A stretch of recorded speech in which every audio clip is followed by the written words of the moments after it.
Welcome back into the studio. This is an exciting one. Hope over at CraftyHope and I have been organizing a YouTube hop. And this YouTube hop is 10 arty questions. And that is also the hashtag right here. So we have 10 artists, that does include me, who are involved with this hop. And each of us have put together a question, something that we are truly interested about, we are interested in hearing from others about, and then each of us are going to put out a video, and you'll see a whole list of them below, who to hop to next after this video if you're interested in watching all the videos. And we're going to be answering the questions that each of us had put out there. So we have quite the plethora of really interesting, some of them challenging, others like I want to hear how other people answered it because I'm very interested in hearing about that. So excited to be in the room, so to speak, with these other 9 wonderful artists. We're all very different in what we do. There's a very large range of different types of art that we all do, but we are all artists, and we are coming at these questions from our personal perspective, of course. And if you have any questions, please do not hesitate to comment down below. All the information about the hop itself, who's participating, links to all their to their Instagram as well as to their YouTube channel are listed below. But what you will also find is a list of all the links to all the videos that are part of this hop. So you'll see a link down below that says hop here next, and that will link you to the next person's video. And then when you watch their video, then listed below will be a hop here next. And then that you go to that next video, and you just hop around until you hit all 10 of our videos. So if you have any questions, please feel free to put them down in the comment box. I do try and always respond to those pretty quickly if possible. So what I'm going to do today is I am going to work in a brand new oversized magazine journal. So what I've done so far is I have just gone in and glued together pages to make them thicker. I love how wrinkly these are.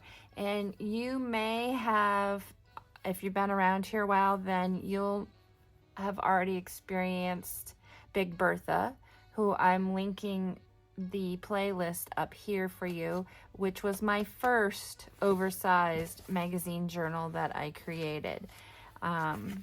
So without further ado, I'm going to get into this. This will be the first page of this new one. I've been dying to get into another one. So yeah, let's get started. All right, question number 1. What in your artistic career has given you the most joy? I think that it's hard to pinpoint, but there is nothing like the first time I was published, my art was published. I think that was the time, the moment in which I had the most joy and most feel of accomplishment, and it did a lot for me in terms of my confidence in what I was doing. And there have been lots of moments since then. I get a lot of joy from collaborating with other artists such as this hop, and working with other artists and getting an opportunity to do things like that. I get a lot of joy from teaching specifically in person. So there's a lot of things that give me joy in my artistic career, but I think the thing that stands out for me was when my art and my writing, for that matter, was accepted for publication. And I got paid for it. And that was very earth-shattering in my little world. All right, question number 2. If you could only have 5 art supplies, what 5 supplies would you choose?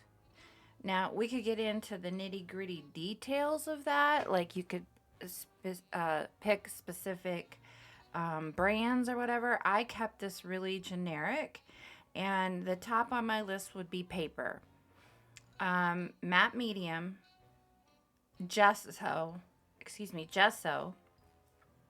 and art sprays. And on art sprays, I wasn't real specific about it, but something that had color in it that I could spray.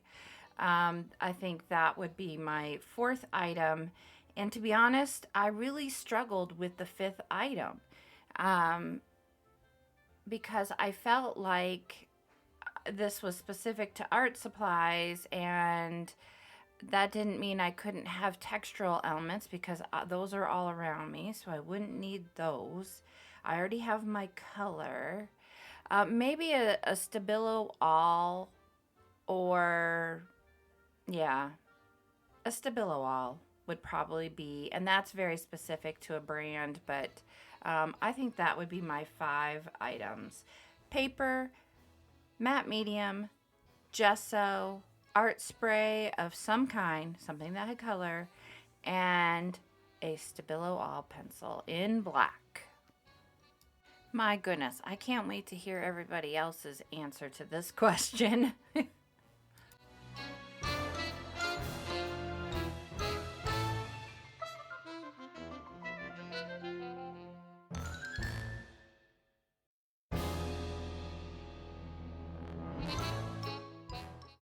In terms of the art that you're watching, I am currently collaging down newsprint that has had gesso brayered onto it after I've crinkled it up.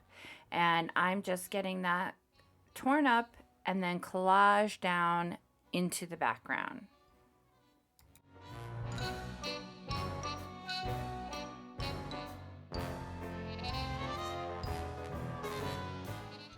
All right, question number 3. What is your go-to color palette, combinations, or family of colors?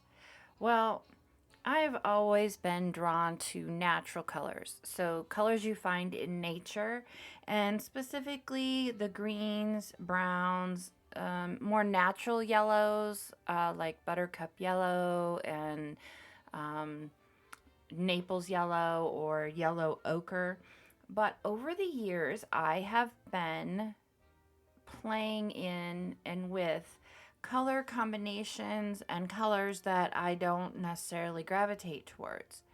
It doesn't mean I don't still love the naturals. I do. I just find myself utilizing more of the colors and different color families than I used to.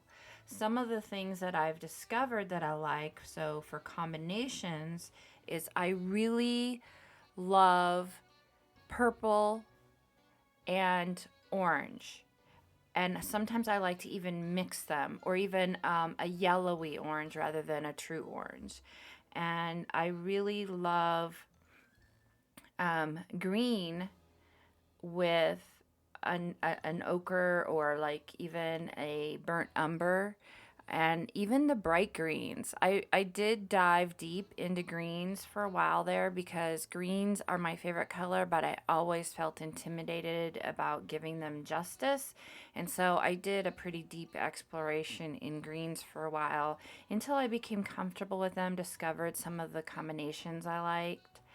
I really like blue and orange together. I'm not a real blue person, but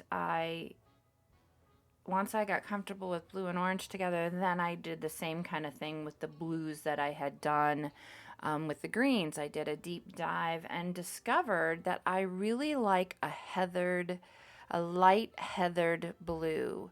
There's something, it feels to me like a more of a blue that's found in nature. And yeah, so that was really, I think it all really gravitates to some of the effects that I try and get to in my art. I'm really drawn to that. I'm a kid laying down in the woods with my eyes half open and seeing the light as it comes through the trees, kind of that bokeh effect almost. But that is what I'm drawn to, and why, what inspires me in how I make decisions when I'm creating art. I hope that makes sense. It's kind of out there, but yeah. I think we started with a color question and I ended up with something else entirely, but I'll be interested to see what other people say. I have an inkling on how Ricky's going to respond to this question, but we'll see. I can't wait to watch.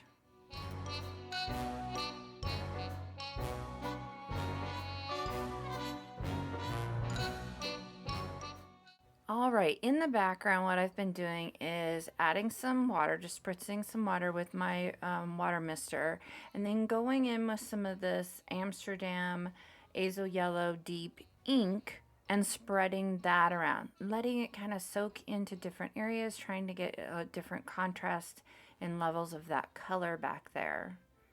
And then with a General's charcoal pencil, I am coming in and really loosely sketching out a floral. Not my usual go-to, but I was really feeling it for this page for some reason. And then once I get that sketched out, I'm going to come in with some of the emerald green, which I'm going to mix with some of the Liquitex lime green, trying to get a kind of a different green. And I'm going to do some painting with a brush and these inks, laying down some of that initial green color and then coming in and mixing some of that some Imperial red ink, trying to get a different color, like a more of an orangey red rather than the orange red that Imperial is. It's still on the orange side, but just altering that a little bit, just so I have some more diversity in color to go into that floral area.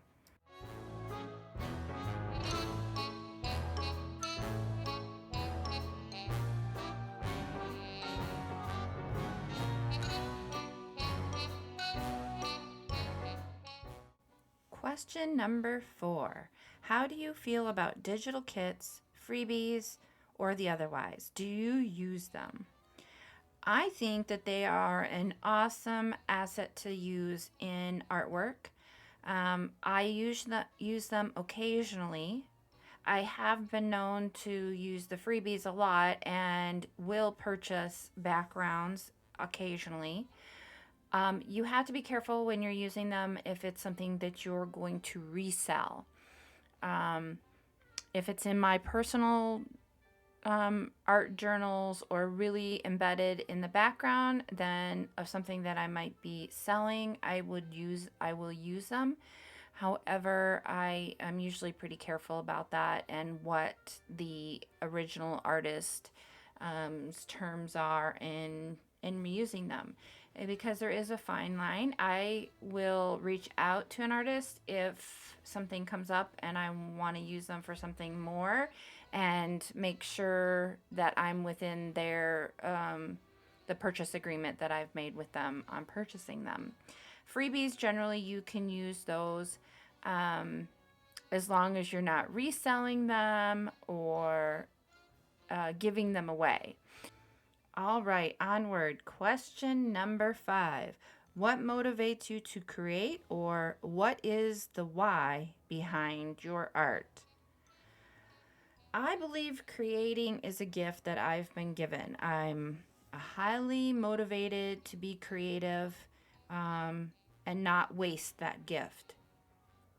That is not always what motivates me, but it's definitely the big why behind why I art and why I started to art.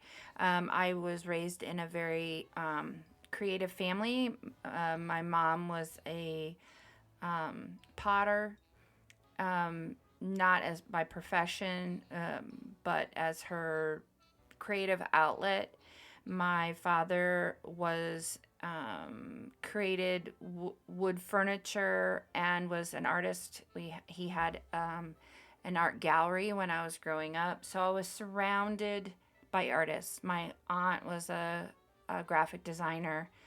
My sister is very incredibly artistic as well. So it is something that's in my family. And so I think that had a lot to do with it, but it took me years to discover that I had artistic abilities. I was not very confident kid, and I think I grew into that confidence, especially around art.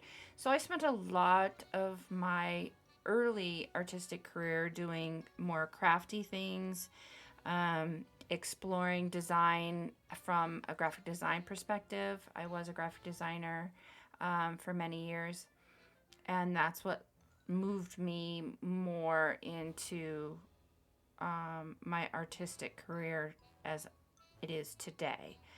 I have a lot of different things that motivate me. A lot of the time it's inspiration from other artists. Sometimes it's a mood or a feeling, and sometimes it's just the need to get onto the table and have that time. For me, that time is like meditation time. Meanwhile, in the background, I have taken an R2 pen and done some sketchy lines around the flower. And now I'm going in and shadowing the left side of it using a Stabilo All and a water brush.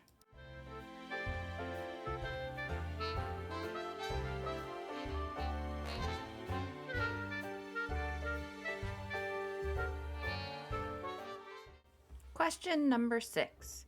What is your favorite substrate to work on and why? So I prefer to work on watercolor paper when I can. If I'm happy with what's happening on the watercolor paper, then I generally will apply it to a wood cradled panel and then proceed with creating a finished piece that could then go up for sale.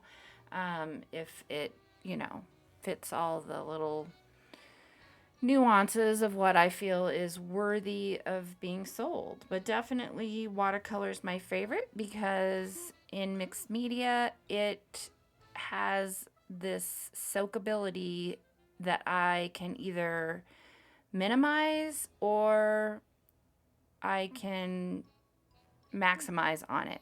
And that is really lovely in terms of getting different types of visual texture out of it.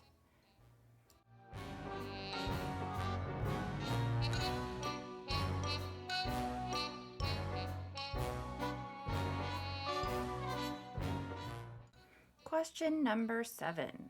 When you work in layers, which one is your favorite? I always work in layers, and that's kind of a hard question. My favorite layer is whatever layer brings on the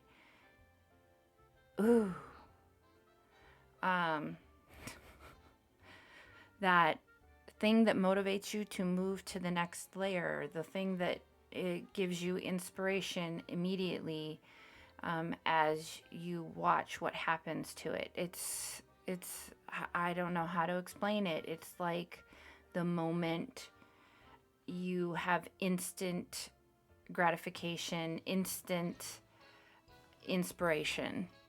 That is that point.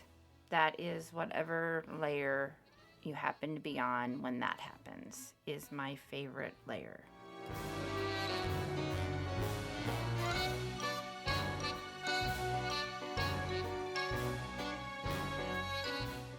All right, so now I'm coming in with some Liquitex in the white and doing some highlights using a paintbrush on areas of the floral. Question number 8. Does where you live and grow up have any influence on your art? Well, I currently live in Arizona. I've been here on and off since 1980. I was born in Michigan.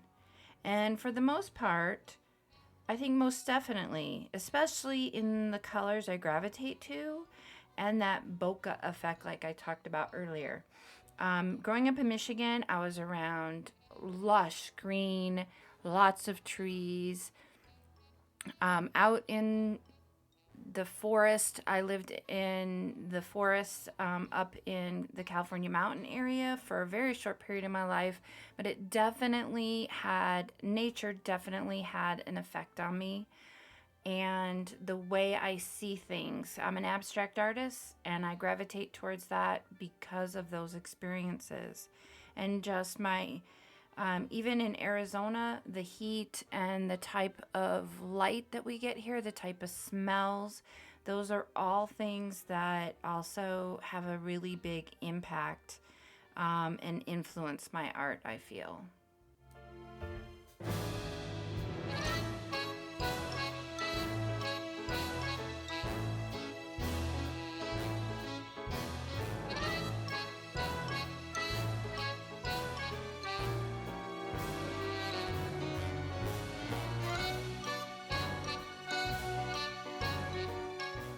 All right, so now I'm just preparing a secondary focal point that will have these words and kind of tie everything together. So I'm just assembling that.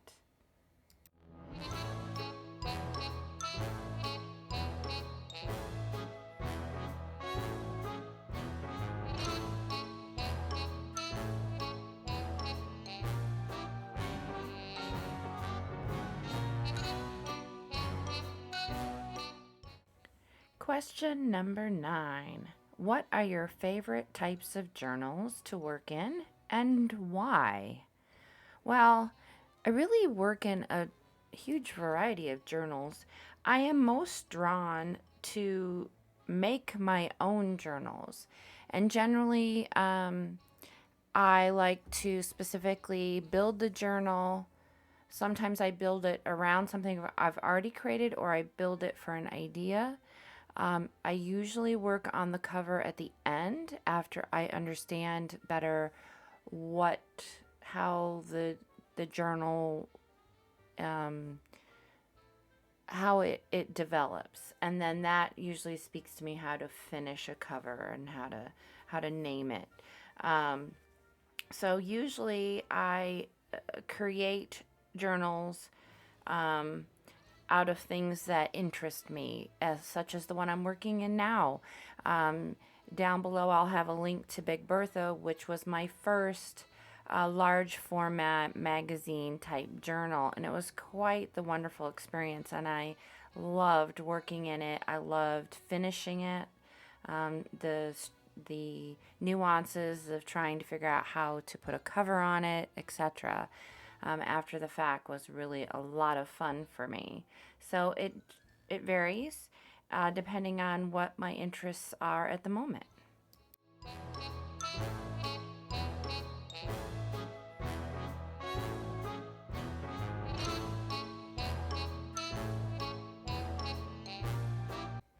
Question number 10. What's your biggest struggle as an artist and how do you overcome it? So my biggest struggle is time, and that's because I'm still working part-time in a regular job. The other struggle, which is actually probably my bigger struggle, is social media. Social media to me is something I don't particularly care for doing. It seems like a lot of work.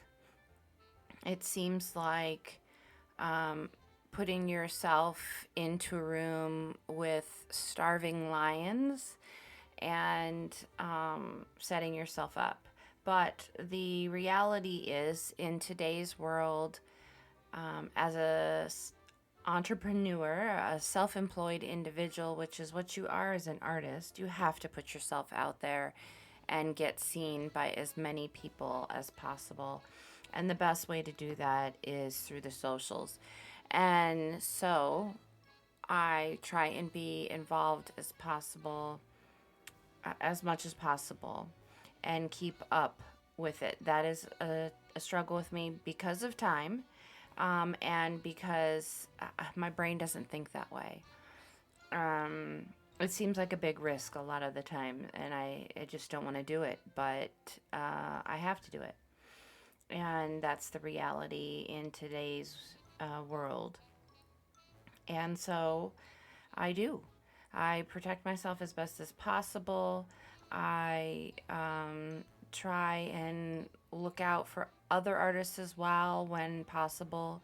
It gives me a sense of community in some ways that I haven't felt because of, I feel like I don't have a foundation of friendships locally to me that are based on art. And there is a very large art community. Don't get me wrong, there's a very large art community here in Arizona, in Tucson specifically, where I'm at. But because of the limits I have in time, it's hard for me to be social with these people. Our schedules are vastly different. And so the socials have enabled me to open up and have friendships that move beyond the constraints of where I live and the time frames that I have. And that has been really helpful. So it's a love-hate kind of relationship. But that has definitely been my biggest struggle. Since I have to say that before I made the transition into mixed media and the type of art that I did, before that time, my struggles were different than my struggles are today. So that made a big shift back in 2013, 2014, right in that time frame.